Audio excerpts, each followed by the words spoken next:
is my distinct honor to introduce to you the world's greatest athlete, Bryan Clay.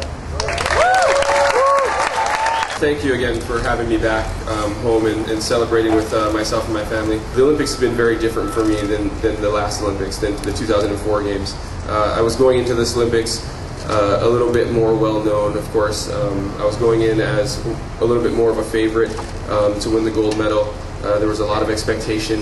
My wife made a book for me right before I left, and it was full of notes that people from home and here in Hawaii, people from North Carolina, from New York, from Florida, from all over the country, but it was all friends and family and friends of friends and that sort of thing, and everybody wrote little encouragement notes, and my wife got those on email, and I didn't know this was happening, but she got all these on email and put them in a book, and I was able to read through these notes leading up to the days of the Olympics, and I could only get through a couple of them because I'd start to cry before I got too far into them, because it was the overwhelming feeling that I would always get is that I was loved and that I was supported, and I honestly felt like I was loved and supported more than anybody else going to the Olympic Games, and so while reading these, I was able to come to the conclusion that no matter what happened, whether I won, whether I lost, whether I finished or didn't finish, I was coming home to people that were going to love me and support me anyway.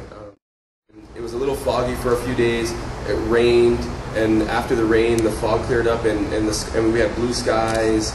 I mean, the air quality was great. I didn't have any problems with my asthma. It was totally fine.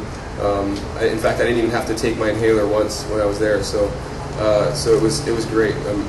Couldn't have asked for better conditions, except for the day that I competed, which my first day, which had poured rain. But other than that, I think conditions were ideal.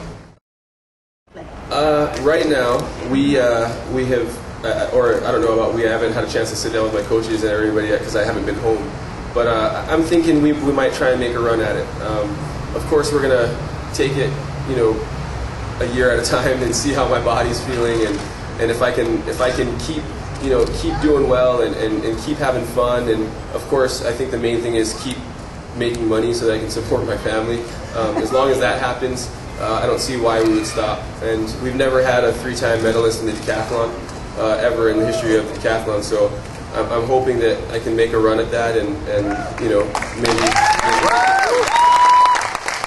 maybe